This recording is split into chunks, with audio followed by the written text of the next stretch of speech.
चौकी ख्वास के एरिया में जो टेररिस्ट की मूवमेंट के बारे में खबर मिलने के बाद बिना कोई टाइम जाया किए हुए जो चौकी ऑफिसर और उनकी टीम और हमारी लोकल वीडीसी के मेंबर जिन्होंने सबसे पहले वहाँ से इतला हासिल की, उन्होंने मिलकर के ऑपरेशन लॉन्च किया,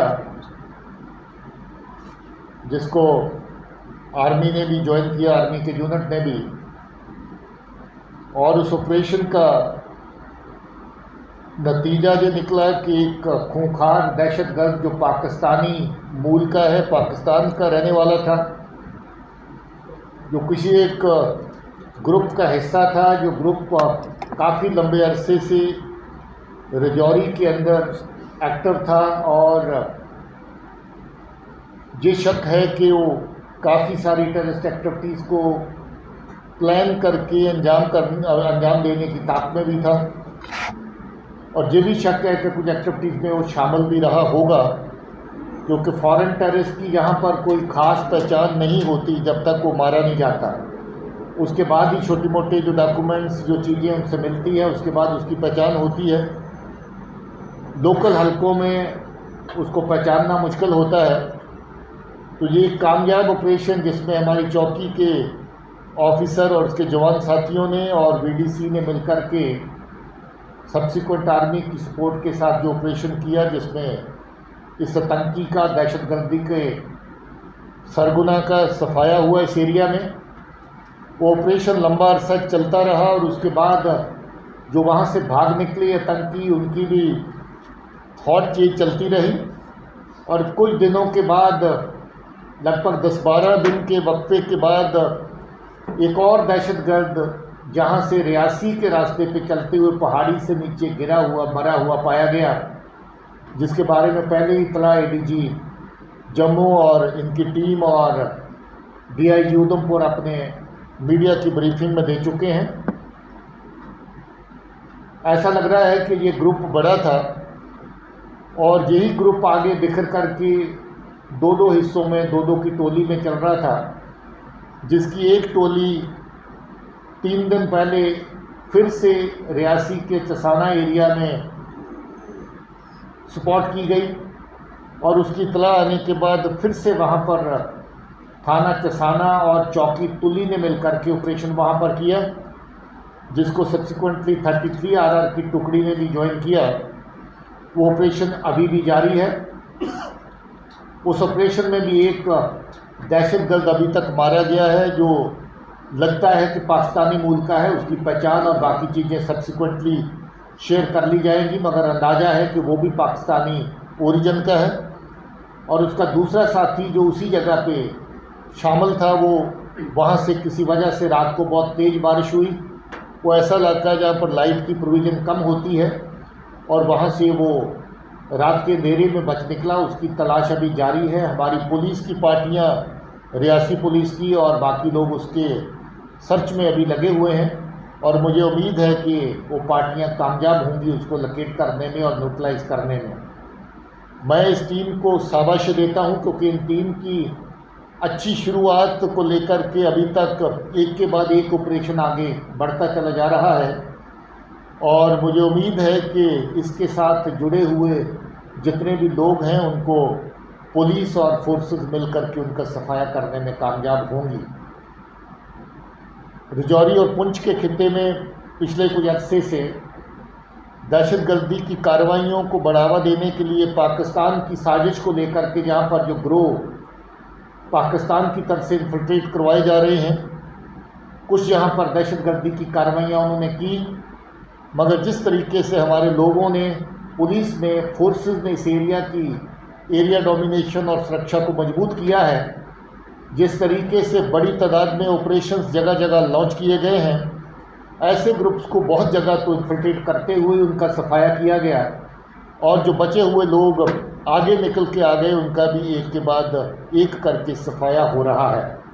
मैं रजौरी और पुंछ की टीम, पुलिस की, सिक्योरिटी फोर्सेस की, आर्मी की, इनको इन अच्छे ऑपरेशंस के लिए, कामयाब ऑपरेशंस के लिए मुबारकबाद देना चाहता हूं, जहां पर फिर से हम लोग जो एरियाज हमारे थोड़े बहुत सिक्योरिटी की दृष्टि से कहीं कमज़ोर थे उनको फर्दर बीफ अप किया गया है, कर रहे हैं।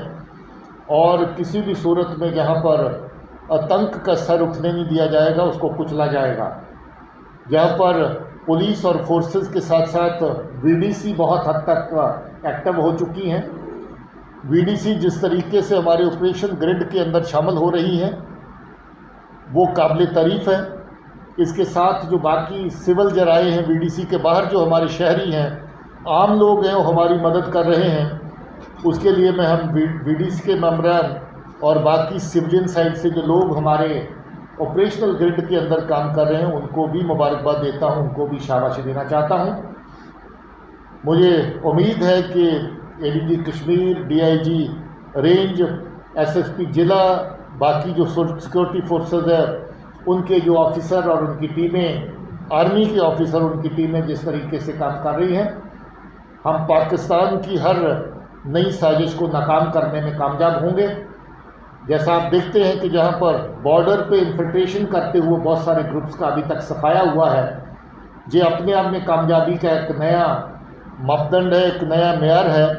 जहां पहले धड़ाधड़ इनकी इन्फिल्ट्रेशन कामयाब तरीके से होती थी, वहां बहुत हद तक इनकी इन्फिल्ट्रेशन की कार्रवाइयों को नकारा किया गया, नाकाम किया गया है और इन साजिशों का पर्दाफाश करते हुए उधर से आते हुए ग्रुप्स का नाश किया गया है। इस कार्रवाई को बराबर जारी रखा जाएगा।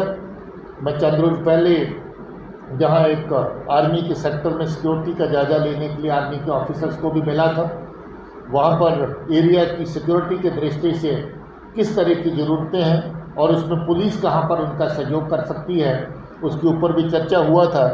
और हम लोग जहां जहां सहयोग करने की ज़रूरत है, पुलिस की एडिशनल टुकड़ियां उस एरिया में तैनात कर रहे हैं ताकि आर्मी के साथ साथ बाकी फोर्सेज और पुलिस भी सिक्योरिटी ग्रिड को बॉर्डर के साथ और पुख्ता करें। ये कार्रवाई फर्दर जारी रहेगी। रजौरी के साथ साथ पुंछ, दोनों जिलों की बॉर्डर ग्रिड जो है उसको पहले से ज़्यादा आर्गमेंट किया गया है, स्ट्रेंथन किया गया है और इसको और मजबूत किया जाएगा ताकि इन्फिल्ट्रेशन के जो टेंथ पार से हो रहे हैं उनको हर सूरत में रोका जा सके और जो दहशतगर्दी नया रूप लेने की कोशिश इस एरिया में कर रही हैं उसका खात्मा किया जा सके। मैं इसके साथ साथ आज हमारे डीआईजी रेंज ने 2 हिस्सों में जो किताब लिखी है, जहां पर दहशतगर्दी के बारे में जितना भी डाटा, जितनी भी इंफॉर्मेशन ज़रूरी होती है, इन्होंने बड़ी मेहनत करके उस इंफॉर्मेशन को तैयार किया है। ये जो 2 बड़ी किताबें आपने अभी देखी हैं, उन किताबों का हमने विमोचन किया है और ये किताबों में जो डाटा है ये हमारी फोर्सेस के साथ, हमारे लोकल पुलिस के साथ शेयर किया जाएगा ताकि सब लोग ये जान लें कि किस तरह की आतंक की जो कार्रवाइयाँ वो हुई हैं, उसके बारे में क्या डाटा अवेलेबल है, किस तरह की साजिशें इस डाटा की बुनियाद के ऊपर काम करते हुए हम लोग और आगे नाकाम कर सकते हैं, उसके बारे में इसमें डाटा है। कौन लोग हैं जो दहशतगर्दी में वल्नरेबल हैं, जो किसी न किसी सूरत में दहशतगर्दों का साथ देते आ रहे हैं, अभी भी दे रहे हैं, या आगे भी चांसेस उनके हो सकते हैं। किस तरीके से नार्को और टेरर दोनों मिलकर एक साथ जो है वो आगे चल रहे हैं। ये भी एक पाकिस्तान की नई साजिश का हिस्सा है कि जहां वेपन की स्मगलिंग होती है, दहशतगर्द को इन्फिल्ट्रेट करवाया जाता है, वहां नारकोटिक्स का पेशा व्यापार करके उससे जो पैसा आता है उसको दहशतगर्दी को फ़रोग करने के लिए इस्तेमाल किया जाता है। रजौरी पुंछ के एरिया में सीनियर अफसर्स की क़यादत में बहुत ऑपरेशन हुए जिसमें स्मगल किए हुए वेपन के साथ बड़ी तादाद में नारकोटिक्स जो हैं उनके जखीरे भी पकड़े गए और उसमें सख्त से सख्त कार्रवाई की जा रही है। अभी आप जानते हैं कि पाकिस्तान की तरफ से कुछ ऐसे लोग जो जहां से जा कर के जो मुल्क के, वतन के, कौम के लोगों के गद्दार हैं, वो पाकिस्तान में जा कर के पनाह लेके बैठ गए, जहां पर दहशतगर्दी की कार्रवाइयों में पहले शामिल थे। अभी उस पार से बैठ के दहशतगर्दी को फ़रोग़ देने की कोशिशें करते हैं। उनका डाटा भी तैयार कर लिया गया है। चंद रोज़ पहले डोडा रेंज के अंदर ऐसे जो गद्दार लोग हैं उनके खिलाफ बड़ी सख्त कार्रवाई करी गई है। उनकी प्रॉपर्टीज़ की जब्ती, उनको भगौड़े करार देना, उनके बारे में अखबारों में इश्तिहार निकालना और आने वाले टाइम के लिए उनके रास्ते बंद करना, उनके शिकंजा कसना, उसकी कार्रवाई इस वक्त जारी है। उनका साथ जो जहां बैठ के लोग देते हैं उनके खिलाफ सख्त कार्रवाई की जा रही है।